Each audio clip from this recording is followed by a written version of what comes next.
कहानी की शुरुआत में दिखाया जाता है कि एक आदमी किसी से भाग रहा है क्योंकि उसके पीछे शहर का हर आदमी उसको मारने के लिए पड़ा हुआ था। कुछ देर भागने के बाद वह एक घर में जा पहुंचा जिसमें पहले से एक औरत और उसका बच्चा रहता था। आदमी अब चाकू निकालकर उस औरत को बोलता है, अगर तुमने कुछ बोला या कोई हरकत की तो मैं तुम्हें मार दूंगा। औरत डर जाती है, लेकिन औरत डरी नहीं थी, वह मौके की तलाश में थी और उसको जब मौका मिला उसने एक कील ठोकने की मशीन से उस आदमी के सिर में ठोक दिया और लात मारकर चेक किया, मर गया ना। तभी और 3 बंदे हथियार लेकर घर में घुसते हैं और उस आदमी को मरा हुआ देखकर निराश होकर सोफे पर बैठ जाते हैं। उस औरत ने अपनी जेब से एक कार्ड निकाला और तोड़ दिया और अपने लड़के को बोलने लगी, हम अमीर हो गए। तभी कुछ पुलिस दरवाजा तोड़कर घर के अंदर आती है और उस आदमी को चेक करने लगी। जब आदमी को मरा हुआ पाया तब एक आदमी जिसका नाम जॉनी था कैमरे के साथ घर के अंदर आया और घोषणा किया कि औरत $22 मिलियन जीत गई। तब पता चलता है कि यह सब एक गेम है जो लॉस एंजलिस का हर एक बंदा खेलता है। हर दिन एक रैंडम बंदा चुना जाता है। गेम के नियम सरल थे, जिसका नाम लॉटरी पर आएगा उसको सबसे बचना था शाम होने तक और बाकी सब उसको मारने की कोशिश करेंगे और जो आदमी उसको मारेगा वह सारे पैसे जीत जाएगा। लेकिन अगर कोई मार नहीं पाया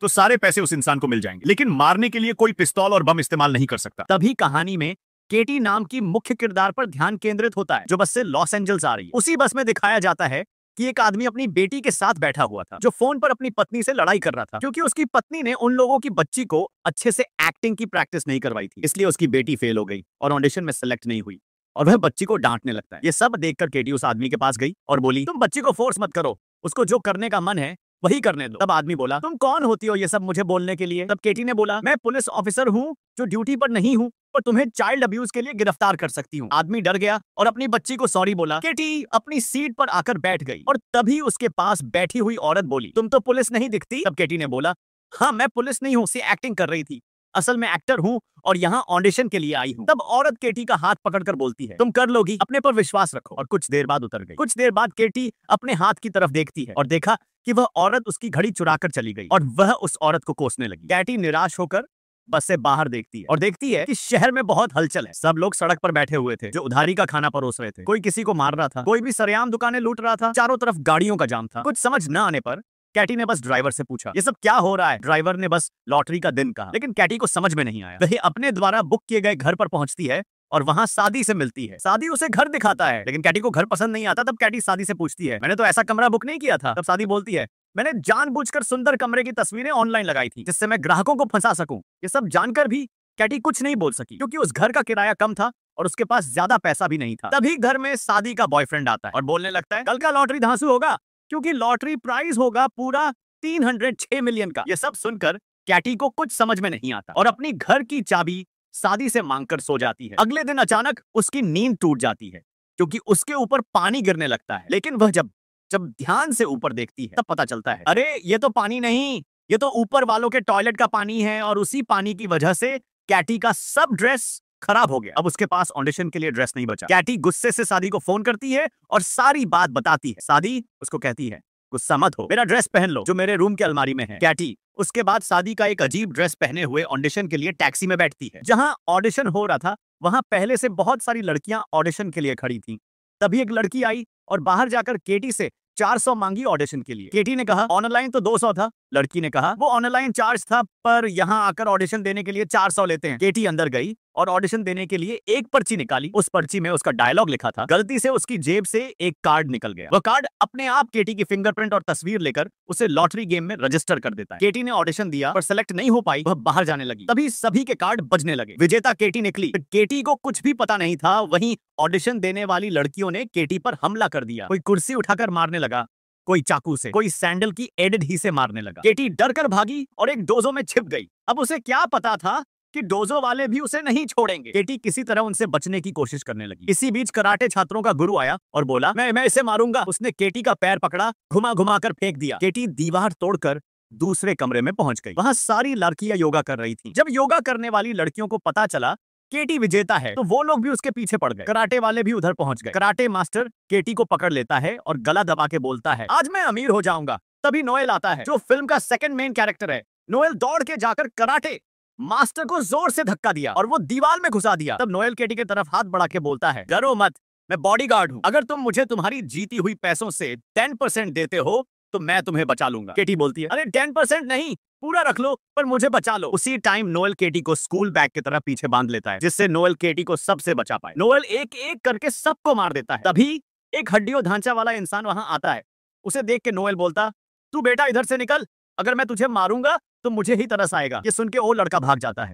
वे लोग बिल्डिंग से बाहर आते हैं। तभी आकाश में एक ड्रोन दिखाया जाता है। ये ड्रोन 15 मिनट बाद केटी का लोकेशन बाकी प्लेयर्स को देता रहेगा। नोएल और केटी कार में बैठकर भाग जाते हैं। कार में नोएल से केटी पूछता है, ये सब क्या चल रहा है? नोएल बोलता है, ये गेम है। केटी बोलती है, एक ऐसी गेम है जहां मुझे सब कोई मारना चाहता है, मुझे इस गेम से निकालो। नोएल ने बोला, सिर्फ शहर के हर आदमी से बच के रहना पड़ेगा। अगर तुम गेम नहीं खेलोगी तो मुझे मेरा 10% नहीं मिलेगा। तभी केटी ने सोचा, ये भी तो मुझे मार सकता है। नोएल तब बोला, बहुत कोई हमारे पीछे है, हेलमेट पहन लो। तभी एक औरत गाड़ी का ग्लास तोड़कर अंदर घुस जाती है। नोएल केटी को गाड़ी चलाने बोलता है। नोएल सीट के पीछे जाकर एक जोरदार लात से उस लड़की को फेंक देता है। कुछ देर बाद गाड़ी खराब हो जाती है। मौका मिलते ही केटी भागने लगती है। नोएल जल्दी उसे पकड़ लेता है। तब केटी पूछती है, सच बोलो, तुम भी मुझे मारना चाहते हो ना? तब नोएल बोलता है, अरे पगली, अगर तुझे मारना होता तो पहले ही मार देता। तभी पुलिस आ जाती है। केटी ने सोचा पुलिस के साथ वह सेफ रहेगी, लेकिन केटी को क्या पता कि पुलिस भी उसे मारना चाहता है। नोएल पुलिस से लड़ने लग जाता है और केटी वहां से भाग जाती है। रास्ते में जाकर वो किसी मैगजीन के पास खुद को छुपाने लगती है, लेकिन तभी ड्रोन सभी प्लेयरों को केटी का लोकेशन दे देता है। तब सब कोई हथियार लेकर केटी के पीछे पड़ जाते हैं। केटी वैक्स म्यूजियम में छिपने जाती है और म्यूजियम का टिकट मांगती है, लेकिन गार्ड ने उसको पहचान लिया पर कुछ नहीं किया। उसका भी एक बेटी केटी की उम्र की है और वह इस लॉटरी गेम को अनैतिक अवैध मानता है और केटी को अंदर छिपने के लिए कहता है। अंदर जाने के बाद केटी को सैडी का फोन आता है। सैडी कहती है, तुम्हारे साथ बहुत बुरा हुआ है। फिर सैडी केटी से अपना एड्रेस बताने को कहती है। केटी डर जाती है और एड्रेस नहीं बताती। तभी पास रखी गुड़िया बोलने लगती है और सैडी को पता चल जाता है कि केटी कहाँ है। सैडी केटी से वहीं रुकने को कहती है और फोन रख देती है। सैडी अपने बॉयफ्रेंड के साथ म्यूजियम पहुंचती है ताकि केटी को मार सकें। वे केटी को ढूंढ लेते हैं। सैडी कहती है, तुम हमारे दोस्त हो ना, प्लीज हमारे हाथों मर जाओ। केटी कहती है, नहीं, मैं तुम्हारी दोस्त नहीं हूं। फिर केटी और वे लोग लंबी लड़ाई करते हैं, कभी पुतले से, कभी चाकू से। लड़ाई के बीच केटी मौके का फायदा लेकर म्यूजियम का गेट बंद कर देती है और बच जाती है, लेकिन बाहर एक टूरिस्ट बस खड़ी होती है जिसमें लोग भरे होते हैं। वे सब बस से उतरकर केटी के पीछे पड़ जाते हैं। तभी हमारा हीरो नोएल पुलिस की गाड़ी लेकर आता है और केटी को बचा लेता है। केटी नोएल को सॉरी बोली, मेरे ऊपर नाराज मत रहना। तभी नोएल बोला, अभी नाराज होने का टाइम नहीं है, 3 मिनट में हमारा लोकेशन ड्रोन दिखा देगा। तब केटी बोली, नोएल मुझे ऐसी जगह ले चलो जहां गोली और बम से मेरी कुछ बिगड़ ना सके। तब नोएल सोचकर बोला, मुझे एक ऐसी जगह पता है। तब नोएल उसे एक आदमी के घर ले जाता है जिसका नाम सैम था। सैम के घर में एक सीक्रेट शेल्टर था। केटी और नोएल घर का कॉलिंग बेल बजाते हैं। सैम उन्हें चोर समझता है। तब नोएल बोला, अरे पगले, चोर दरवाजे से आता है क्या? तभी पीछे से बस पर बैठे हुए बहुत सारे आदमी आने लगते हैं। केटी डर के मारे नोएल की तीर वाली गन लेकर सैम को डराकर शेल्टर तरफ ले जाने को बोलती है और सैम डर कर ले जाता है। केटी पासवर्ड मांगती ही सैम डर के मारे पासवर्ड दे देता है, लेकिन केटी सैम को उसी तीर से बेहोश कर देती है क्योंकि सैम उन लोगों को पासवर्ड बता सकता था।